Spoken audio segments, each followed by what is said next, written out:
Trump pode colocar mais sanções no Brasil e como isso impactaria a vida dos brasileiros? É uma excelente pergunta, Esse né? timing, né, também. Né? Olha, alguma retaliação acho que haverá. Eu pensando assim, quais são as categorias, o que pode acontecer? Categoria 1 são mais sanções individuais. Isso quer dizer, por exemplo, aplicar as mesmas sanções que foram já colocadas contra o Alexandre de Moraes contra todos os outros juízes da Suprema Corte, menos o Fux. O impacto disso é muito pequeno. Até porque a decisão já foi tomada. E para o Brasil, assim, aí tem alguma questão pessoal para essas pessoas, mas que acaba não tendo um impacto sistêmico. A segunda questão seriam mais tarifas. Isso pode soar algo muito impactante, mas na prática não é tão grande assim, porque se você enfrenta 50% de tarifas nos Estados Unidos hoje, você está basicamente excluído do mercado. Praticamente nenhum produto... A única exceção são alguns produtos industrializados chineses que são tão baratos. Pneu chinês é tão barato para eles fazerem que você mesmo com 30% consegue ser ainda competitivo lá. Mas o Brasil, mesmo tendo um papel dominante no café, eu acho que é 1/3 da produção de café no Brasil, não vai conseguir competir com o café colombiano. Então, botar tudo em 100%, não vai mudar muito. O que me preocupa mais seriam sanções, por exemplo, contra... Ou seja, não me preocupa mais... que teria um impacto maior sobre a economia brasileira seriam, por exemplo, sanções sobre o Banco do Brasil. Que é um banco que paga os salários dos funcionários públicos e que aí você tem uma sanção internacional contra esse banco. Primeiro, obriga, a princípio, esse banco a fechar suas operações internacionais. Isso pode levar outros investidores a pensar duas vezes se de repente querem ter uma exposição no Brasil, porque não querem ter problemas com o governo americano, por serem acusados de violar regimes de sanções dos Estados Unidos. Mas, em geral, eu não acredito que seja algo que leve à instabilidade econômica brasileira. Eu acho que as tarifas americanas devem reduzir o crescimento do PIB um pouco, mas, por enquanto, as tarifas... Eu postei um vídeo no outro dia e falei, olha, o Brasil já não depende mais tanto dos Estados Unidos, em função disso consegue resistir. Não precisa aceitar o que os Estados Unidos estão pedindo. O governo brasileiro rejeita muitos dos pedidos do governo americano, porque o principal parceiro comercial do Brasil já não são os Estados Unidos, mas é a China. E aí muitas pessoas falam, olha, você está ignorando a importância da relação bilateral. Eu não estou ignorando, eu só estou dizendo assim, essas tarifas, por exemplo, não impedem que empresas americanas continuem fazendo investimento aqui. Isso, por exemplo, seria algo terrível se houver algum tipo de pressão americana para que as empresas americanas deixem de fazer investimentos. Aí isso é muito preocupante. A minha maior preocupação, na verdade, é uma retaliação brasileira. Se houver uma resposta brasileira, aí o governo americano pode... trucar, fazer.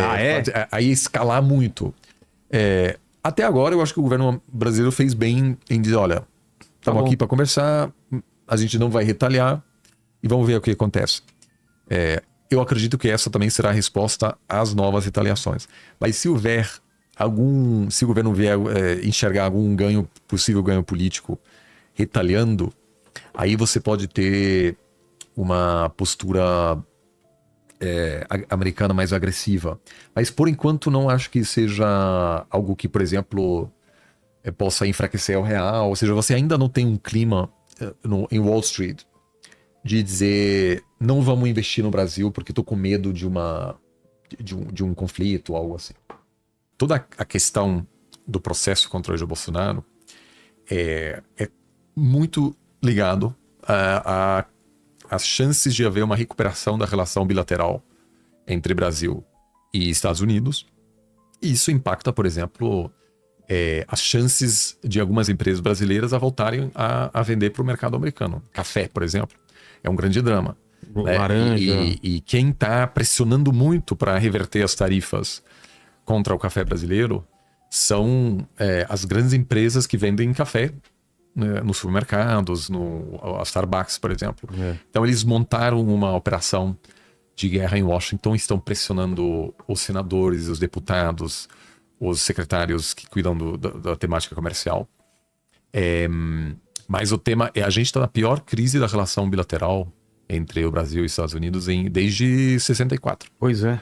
Desde quando os Estados Unidos deram apoio ao golpe militar em 64, a gente nunca teve uma crise tão grande e, por enquanto, eu não vejo muita saída. Assim. Eu agora me mudei para Washington, porque eu tenho quase todos os dias um diálogo com deputados, senadores, e eu dou aula só um dia por semana em Tá no centro Boston.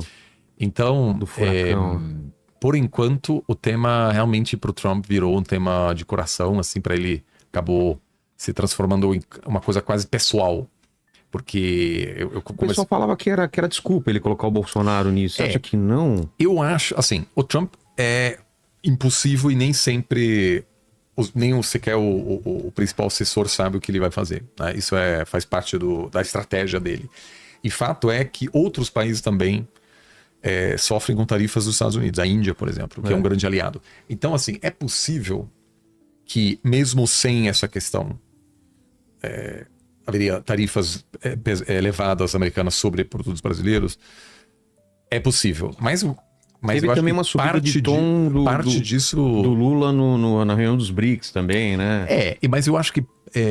porque assim, os Estados Unidos têm um superávit comercial com o Brasil. Isso levou o governo brasileiro a acreditar que sairia ileso da guerra comercial iniciada pelos Estados Unidos. Pode ter sido isso. Eu acho que o Trump acredita que o BRICS representa um bloco anti-americano. Eu acho que ele superestima o que é o BRICS. Eu estudo o BRICS há muitos anos. O BRICS tem uma capacidade de articulação, assim. O BRICS é uma plataforma para discutir assuntos políticos, geopolíticos, econômicos, etc. Mas há muita divergência entre os integrantes. Então é até engraçado que, ao atacar o grupo como um todo, ele acaba fortalecendo o grupo, porque agrega um elemento de união entre esses caras. São muito diferentes entre si, né? Sim, os integrantes. Mas assim, eu diria que hoje a questão política, ideológica do Trump querer ajudar o Jair Bolsonaro e também de se enxergar nele. Ou seja, quando o Trump olha para o Jair Bolsonaro, ele vê as muitas paralelas que existem. Pois é. Com ele, de ter né? pessoas... Assim, também com certas semelhanças do ponto de vista ideológico, pessoas que ambos questionaram o resultado, não aceitaram as suas respectivas derrotas. Em ambos os casos houve manifestações que depois se tornaram violentas contra ataques contra os prédios públicos. Depois o judiciário em ambos os países foi acionado. E no caso do Trump, apesar de ter sofrido um impeachment, ele conseguiu se candidatar novamente e venceu as eleições. E no caso brasileiro, não. O Tribunal Superior Eleitoral condenou Jair Bolsonaro, ele perdeu seus direitos políticos, então o Trump quer evitar que haja um precedente que leve pessoas nos Estados Unidos a dizer que por que não fizemos o mesmo que o Brasil fez depois do Trump não reconhecer a sua derrota eleitoral. E o que aconteceu no Capitólio e tudo. Exato. Então, assim, eu acho que isso é um fator que explica por que vai ser muito difícil reverter as tarifas. Agora, em alguns casos foi possível fazê-lo, e quem realmente vai conseguir, se for possível, não é o governo brasileiro. O governo brasileiro perdeu a chance de construir uma presença em Washington, que leva tempo. Quem vai fazer isso são os compradores de produtos brasileiros. E quem conseguiu 2 semanas atrás foram os compradores de celulose. Da Suzano e outros, porque o Brasil é fornecedor de 80% da celulose consumida nos Estados Unidos. 80%? Lençóis, fraldas, papel higiênico, tudo isso Sim. vem do Brasil. E aí os caras se mobilizaram E fizeram uma pressão diária, ligando para a Casa Branca, etc., e conseguiram reverter essas tarifas. Tá. Isso eu acho que também vai acontecer no âmbito do café. Sou bastante otimista que dá para reverter. Mas quem deveria estar fazendo esse trabalho é o governo brasileiro. Só que em Washington, o governo brasileiro Não tem conversa. não tem conversa. Mas eu acho que isso é um erro do governo brasileiro também, porque o que tinha que acontecer. Qual teria sido, Teve me um parece, comentário, né? Too late, a mulher assim, falou. Né? o que. Se você quer influenciar o governo americano, você não pode se limitar à diplomacia tradicional. Você tem que ir nos podcasts americanos. Joe Rogan, por exemplo. Você tem que ir nos principais talk shows. Né? Você precisa falar com os blogueiros. Você precisa escrever artigo de opinião no New York Times. O Lula até fez isso. Mas isso quando você publica no New York Times, você fala com uma parcela mínima, né? Muito pequena. E uma parcela não considerada importante pelos republicanos, porque o New York Times é contra o Trump. Ou seja, é visto como um jornal progressista de esquerda hoje nos Estados Unidos. Então, em vez de publicar o artigo no New York Times, você tem que pelo menos ir para o Wall Street Journal, que é de direita, tem uma relação ambígua com o Trump, ou você tem que falar com um cara Fox, que é trumpista total. Exato. Né? Então, acho que a aposta brasileira foi assim: o Trump prioriza tarifas contra países com os quais os Estados Unidos têm um déficit comercial. Como eles não têm déficit comercial com a gente, eles vão deixar o Brasil em paz. Mas isso é uma estratégia super arriscada, porque se dá qualquer problema, você apanha em praça pública sem os meios de defender os seus interesses econômicos. Mas tem outro problema. Quantos ministros do governo Lula, por exemplo, podem ir num talk show e realmente dialogar com a direita americana em inglês? E não é só um briefing, assim, não é um encontro formal, tem que ser engraçado, assim, tem que explicar por que as tarifas americanas contra produtos brasileiros não fazem sentido, porque eles encarecem produtos para o público americano. Que assim, o café realmente não faz o menor sentido, porque os Estados Unidos não produzem café. Na verdade, até produzem, mas é mínimo, né? É 1% do consumo nacional.